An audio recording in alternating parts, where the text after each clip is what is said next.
Shalom saudara, selamat pagi, salam sukacita bagimu. Puji Tuhan, kita kembali berjumpa dalam Renungan Pagi edisi Kamis 1 Mei 2025. Pagi ini kita akan membaca dan merenungkan Yesaya pasal 5 ayat 11 sampai ayat 17. Saudara, mari kita satu dalam doa. Terpuji Dikau Bapa Sorgawi, kami bersyukur untuk kehidupan serta kekuatan dan semangat yang baru. Kami bersyukur untuk hari baru yang kami percaya bahwa dalam kekuatan Tuhan kami dapat melaluinya. Perkenankan kami boleh mendengarkan suara-Mu Tuhan melalui firman saat ini. Dan Roh Kuduslah yang akan menuntun kami mendengar dengan baik dan benar, sehingga firman-Mu bertumbuh dan membuat hidup kami berbuah. Ampuni dosa kami Bapa, dan berbicaralah. Kami siap mendengar. Amin. Yesaya pasal 5 ayat 11 sampai ayat 17. Celaka mereka yang bangun pagi-pagi dan terus mencari minuman keras dan duduk-duduk sampai malam hari, sedang badannya dihangatkan anggur. Kecapi dan gambus, rebana dan suling, serta anggur terdapat dalam perjamuan-perjamuan mereka. Tetapi perbuatan Tuhan tidak dipandangnya, dan pekerjaan Tuhan tidak dilihatnya. Sebab itu umatku harus pergi ke dalam pembuangan, oleh sebab mereka tidak mengerti apa-apa. Orang-orang yang mulia akan mati kelaparan, dan khalayak ramai akan menderita kehausan. Sebab itu dunia orang mati akan membuka kerongkongannya lapang-lapang, dan akan mengangakkan mulutnya lebar-lebar dengan tiada terhingga. Sehingga lenyap kedalamannya segala kesemarakannya dan keramaian Yerusalem, segala kegaduhannya dan orang-orang yang bersukaria di kota itu. Maka manusia akan ditundukkannya, dan orang-orang akan direndahkan. Ya, orang-orang sombong akan direndahkan. Tetapi Tuhan semesta alam akan ternyata maha tinggi dalam keadilannya. Dan Allah yang maha kuasa, maha kudus akan menyatakan kekudusannya dalam kebenarannya. Maka domba-domba akan makan rumput di situ, seperti di padangnya sendiri. Dan kambing-kambing akan mencari makan dalam reruntuhan gedung-gedung orang kaya. Amin. Celakalah mereka yang melawan Tuhan. Itulah tema kita saat ini. Saudara, kemerosotan moral dan spiritual pada diri manusia disebabkan oleh kesenangan dunia, seperti kegemaran akan uang dan harta, serta kegemaran akan kekuasaan. Kesenangan dunia dapat menjadi perangkap yang membuat kita lupa akan Tuhan. Kemerosotan moral dan spiritual dalam ayat 11-12 menggambarkan bangsa Israel telah meninggalkan Tuhan dan hidup dalam kemerosotan moral dan spiritual. Bangsa Israel lebih suka minum anggur dan hidup dalam pesta pora, dan pada mencari Tuhan dan hidup dalam kebenaran. Ini adalah contoh bagaimana kesenangan dunia dapat menjadi perangkap yang membuat kita lupa akan Tuhan.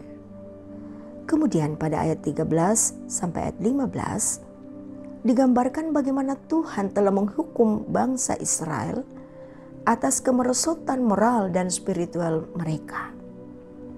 Bangsa Israel akan dihukum dengan kelaparan, kekeringan, dan peperangan.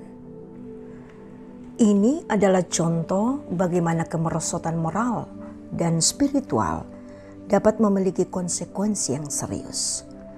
Selanjutnya ayat 16 sampai ayat 17 menggambarkan tentang bagaimana Tuhan masih memanggil bangsa Israel untuk bertobat dan kembali kepadanya. Bangsa Israel masih memiliki kesempatan untuk meninggalkan kemerosotan mereka dan hidup dalam kebenaran. Saudara yang diberkati Tuhan, bagaimana dengan umat Tuhan saat ini? Apakah kita telah meninggalkan Tuhan dan hidup dalam kemerosotan moral dan spiritual? Ataukah kita telah menjadi budak dari kesenangan dunia dan kehilangan fokus kepada Tuhan? Apakah kita telah mempertimbangkan konsekuensi dan kemerosotan moral dan spiritual? Apakah kita telah meminta ampun untuk kembali kepada Tuhan? Mari kita menjalani kehidupan ini dengan menerima kasih karunia Tuhan dan kembali kepadanya. Amin. Firman Tuhan. Mari kita satu dalam doa. Kita berdoa. Kami bersyukur atas firman-Mu Tuhan. Kami bersyukur atas kehidupan. Kami bersyukur atas rahmat-Mu. Dan kami bersyukur untuk semangat, kekuatan yang Tuhan berikan bagi kami. Hari ini kami memperoleh kekuatan yang asalnya dari kebenaran firman Tuhan. Kami menerima pengajaran bagaimana kami tetap hidup fokus kepadamu Tuhan dan menerima akan kebenaran yang asalnya daripada Tuhan sendiri. Kami menyerahkan kehidupan kami sepanjang hari ini Bapa, bahwa dari awal sampai menjalani kehidupan aktivitas kami, untuk hari ini kami tetap mohon perlindungan daripada-Mu, bahwa dalam kuasa Roh Kudus kami dimampukan dan semuanya hanyalah untuk kemuliaan Tuhan. Dalam segala kondisi yang kami alami, kami tetap berserah kepada-Mu. Dalam kondisi bagi saudara-saudara kami yang sakit, dikuatkanlah, disembuhkanlah dalam kuasa dan kasih-Mu.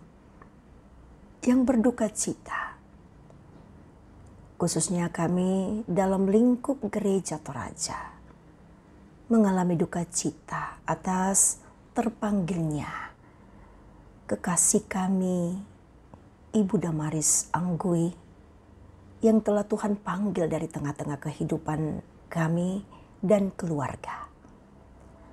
Kami percaya Tuhan menguatkan semua rumpun keluarga dan semua keluarga besar di tengah-tengah gereja Toraja. Tentu masih banyak yang berduka cita Tuhan. Kami percaya doa kami yang sama akan mengalir bagi semua yang berduka cita. Dan sebaliknya Tuhan, berikan kami kekuatan dari Roh Kudus, menikmati hari ini dalam segala pelayanan-pelayanan kami untuk kemuliaan Tuhan. Semua yang menikmati layanan kasih pada pagi hari ini, hamba berdoa, dipenuhkanlah semuanya dalam rahmat dan kasih-Mu.